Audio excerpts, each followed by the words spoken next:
आज मैं आपके साथ शेयर करने जा रही हूँ सर्दियों की तो ऐसी मज़ेदार रेसिपियाँ जो बिना प्री प्लानिंग के बनेगी। अक्सर मैं जब भी रेसिपियाँ बनाती हूँ तो वो प्री प्लानिंग की होती है कि मुझे ये बनाना है, ऐसा ऐसा बनाना है। लेकिन कई बार डेली बेसिस पे मैं कुछ ऐसी चीज़ें बनाती हूँ जिसका टेस्ट बहुत ही ज़्यादा बेहतरीन होता है, नेक्स्ट लेवल वाला टेस्ट होता है, लेकिन मैं उसकी शूटिंग नहीं कर पाती हूँ, शूट नहीं कर पाती हूँ और आपके साथ भी शेयर नहीं कर पाती हूँ। तो हमेशा मन में ऐसा रह जाता है कि काश ये रेसिपी मैंने आपके साथ शेयर की होती। लेकिन आज ये मन वाली कमी भी निकल जाएगी, क्योंकि आज जो मैं रेसिपी बना रही हूँ उसकी मैंने कोई भी प्री प्लानिंग नहीं की थी, बस शूट किए जा रही थी। बस मन में था कुछ नया और कुछ एकदम अच्छा और एकदम आपके लिए डिलीशियस बनाना है। तो यहाँ पे आप देख रहे हो मैंने गाजर ली है और ये करीबन 1 किलो गाजर है। और अभी गाजर सर्दियों में आपको पता ही है कितनी बढ़िया मीठी मीठी मिल रही है। तो मैंने 1 किलो गाजर को अच्छे से धो लिया, उसके बाद में छील लिया। तो गाजर मैंने इसको कद्दूकस किया है मोटी वाली छलनी से, ताकि एकदम बढ़िया से गाजर तैयार हो जाए। और गाजर मीठी वाली होगी तो ये जो रेसिपी बनेगी ना वो और ज़्यादा मज़ेदार बनेगी। तो सारी गाजर को मैंने यहाँ पे कद्दूकस कर लिया है। अब यहाँ पे मुझे बिल्कुल भी अंदाज़ा नहीं था कि मैं आगे क्या करने वाली हूँ, लेकिन रिज़ल्ट इतना गज़ब का निकला ना, तो मुझे इतना मन था कि मैं ये रेसिपी आपके साथ कब शेयर करूँ। तो अभी 2 दिन पहले ही इतनी ज़्यादा कड़ाके की ठंड आ गई और बच्चों ने बोला कि मम्मा आज सब्जी रोटी नहीं, कुछ बढ़िया सा स्वादिष्ट सा और सुपाच्य और हेल्दी बनाए जो हम भी खा लें और आप अपने व्यूअर्स के साथ भी शेयर कर सकें। तो बस ठान लिया था कि कुछ बढ़िया सा बना के बताना है आपके लिए और आप भी इसको बना सको। तो हमने क्या किया, कढ़ाई में डाला है आधा बड़ा चम्मच देसी घी और ये जो कद्दू की कस की हुई गाजर थी ना, वो सारी हम इसमें डाल देंगे। अब आप सोच रहे होंगे इसमें नया क्या है, तो वीडियो पूरी तो देखिए तभी आपको पता चलेगा। और ट्रस्ट कीजिए ये रेसिपी दोनों जो मैं आपके साथ शेयर कर रही हूँ वो आपको बहुत ज़्यादा पसंद आएगी, ये मेरी गारंटी है। तो सबसे पहले हमें गाजर को भून लेना है। अब आप सोच रहे होंगे आप गाजर का हलवा बना रहे हैं, नहीं जी हम गाजर का हलवा नहीं बना रहे, बस प्रोसेस वैसा ही है। तो सबसे पहले गाजर की अच्छे से भुनाई करनी है एकदम बढ़िया वाली, ताकि गाजर एकदम मैसी हो जाए, एकदम बढ़िया वाली सॉफ्ट हो जाए। तो आज की रेसिपी सिर्फ और सिर्फ आप सबके लिए है और सिर्फ सर्दियों में बनेगी। सर्दियों में इन दोनों रेसिपियों को खाने का जो मज़ा है ना, वो और किसी भी मतलब ऋतु में नहीं आएगा। तो अभी एकदम बढ़िया कड़ाके की ठंड पड़ रही है, जोरदार बारिश हो चुकी है हर जगह, तो एकदम कड़ाके की ठंड वापस से पड़ रही है। तो ये गर्मा गर्म रेसिपियाँ बहुत ही ज़्यादा पसंद आएगी।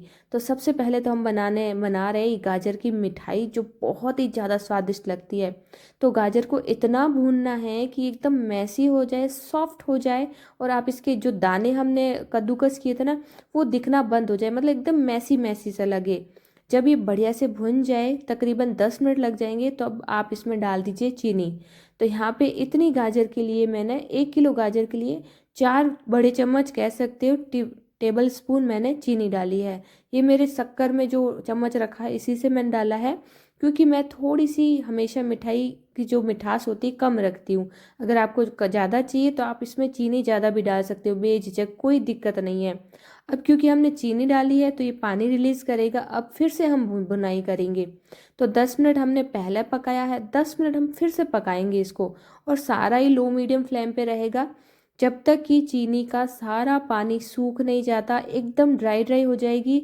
और ये जो गाजर है ना एकदम रेड, और इसमें से घी दिखने लगेगा, कलर दिखने रखेगा रेड रेड, और एकदम मैसी सी हो जाएगी। आप देख सकते एकदम बढ़िया से सॉफ्टनेस आ जाएगी।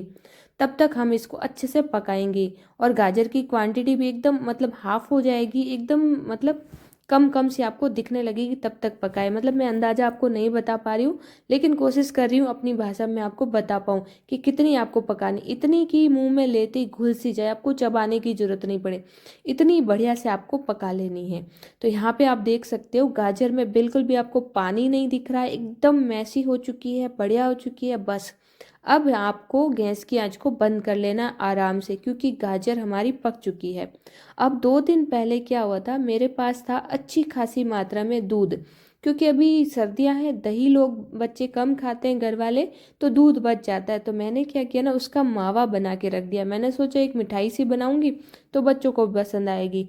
तो बस ये वही मावा है और आप देख देख सकते हो दूध इसमें था कम से कम 1.5 से 2 लीटर जितना, और उसको मैंने पकाते पकाते इतना पकाया है कि ये उससे 1/4 मतलब क्वांटिटी में रह गया है। तो उतना मावा यहाँ पे बच गया था।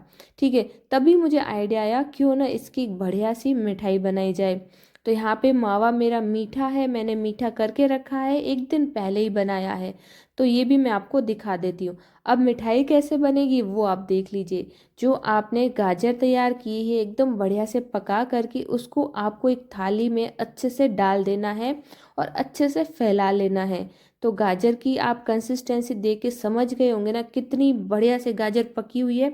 और ये मिठाई जब आप डालोगे ना मुंह में, ऐसे लगेगा जैसे आपको चबाने की ज़रूरत ही नहीं है, जैसे ही मुंह में डालोगे एकदम घुल सी जाएगी, इतनी गजब की लगती है।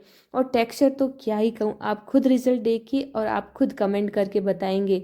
तो यहाँ पे गाजर को अच्छे से थाली में इस तरह से स्प्रेड कर लेना है। उसके बाद में जो हमने मावा बना के रखा था ना, वो मावा हम थोड़ा थोड़ा लेंगे और एकदम ½ इंच जितनी मोटाई में इसको फैला लेंगे। अब जब ये रेसिपी यानी कि मिठाई जब मैंने बच्चों को खिलाई तो मेरे बच्चों को इतनी ज़्यादा पसंद आई, स्पेशली मावा। तो उन्होंने कहा मम्मा मावे का जो है आपको क्वांटिटी बढ़ानी थी, यानी कि जो मोटाई है वो गाजर जितनी रखनी थी। तो आप देख सकते हो गाजर की मोटाई तो कम से कम 1 से 1.5 इंच की है, लेकिन जो मावा हमने तैयार किया उसकी ½ इंच की जितनी होगी शायद अंदाज से।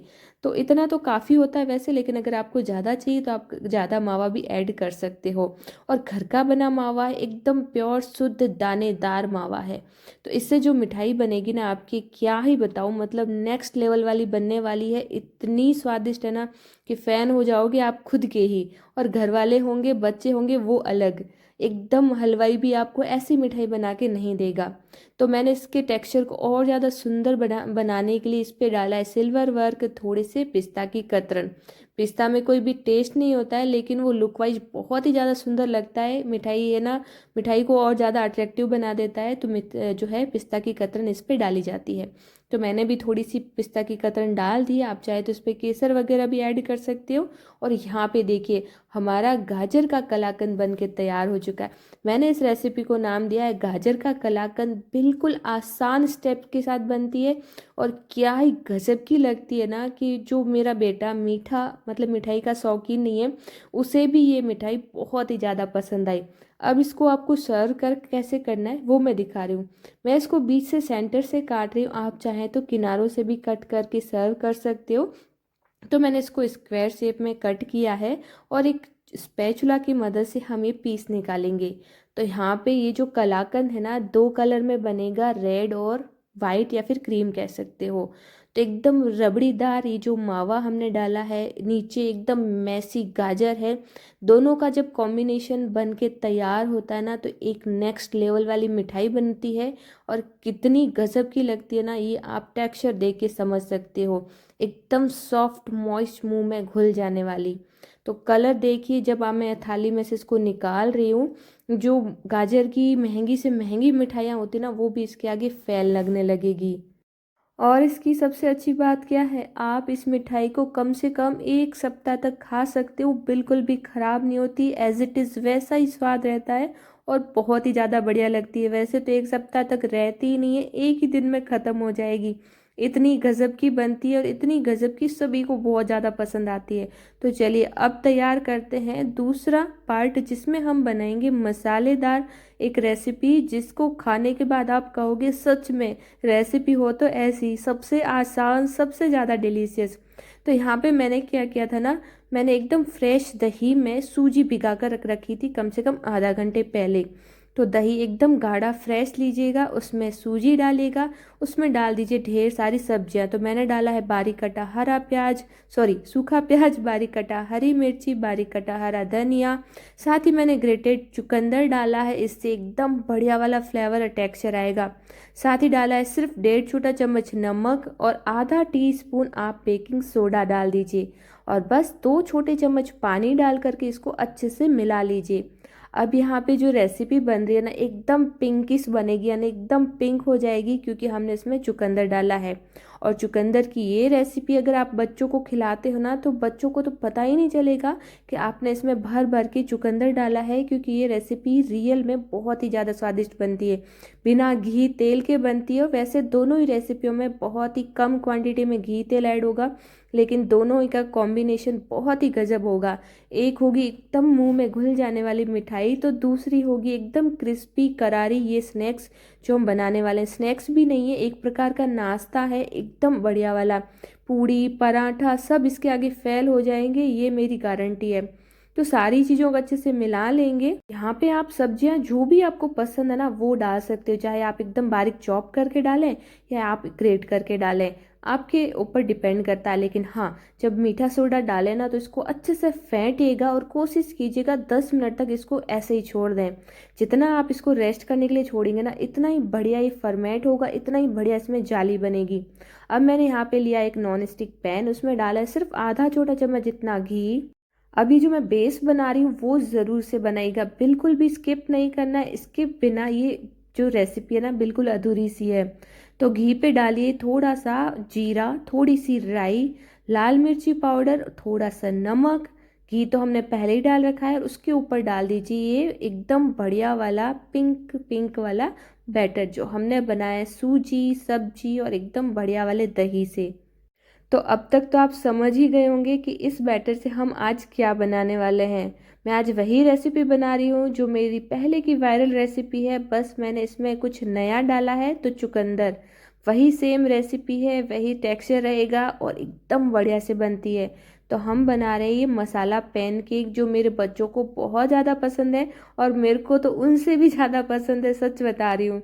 तो यहाँ पे बैटर आपको जितना मोटा रखना है उसके अकॉर्डिंग डाल दें, और ऊपर से भी लाल मिर्ची नमक जीरा राई और थोड़ा सा घी स्प्रिंकल करना बिल्कुल भी नहीं भूलेगा, ताकि दोनों ही लेयर एकदम स्वादिष्ट मसालेदार और एकदम क्रिस्पी सी बन के तैयार हो।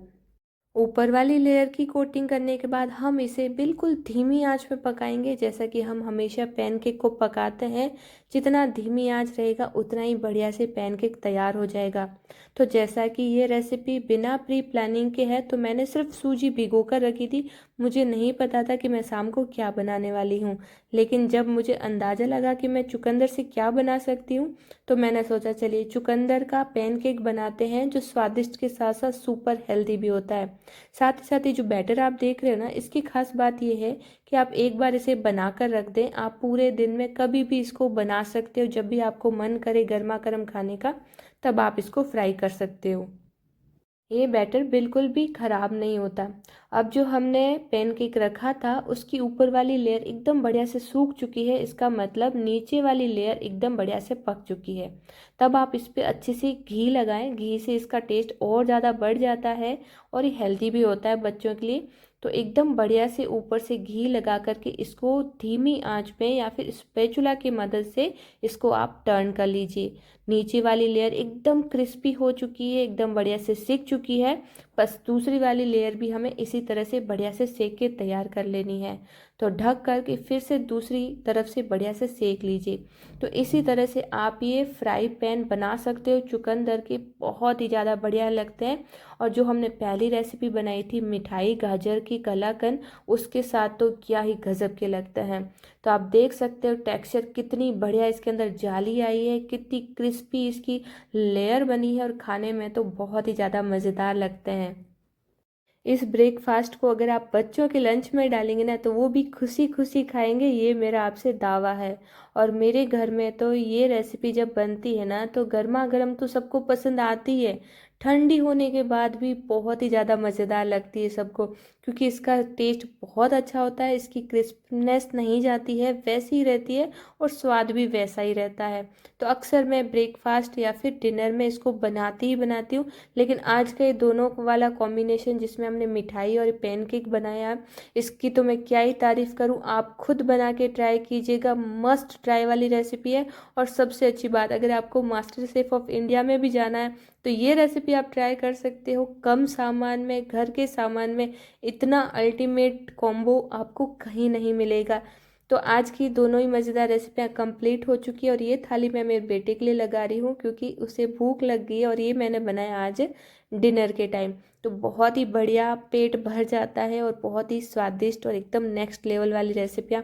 आप इन दोनों रेसिपी को ट्राई कीजिए। ये रेसिपियाँ ना तो मैंने व्यू के लिए बनाई है और ना ही मुझे ये रेसिपी वायरल करनी है, बस मैं चाहती हूँ आप ये रेसिपी ज़रूर से बनाएं। मेरे घर में मीठा बनता ना तो सभी कहते हैं आप इतना मीठा मत खाएं, मोटे हो जाओगे या फिर शुगर हो जाओगे। लेकिन जब ऐसी रेसिपियाँ बनती है ना तो मैं ना तो मेरे हाथ रुकते हैं, नहीं मेरा मुंह रुकता है। तो मैं तो इसको खाने चली, आप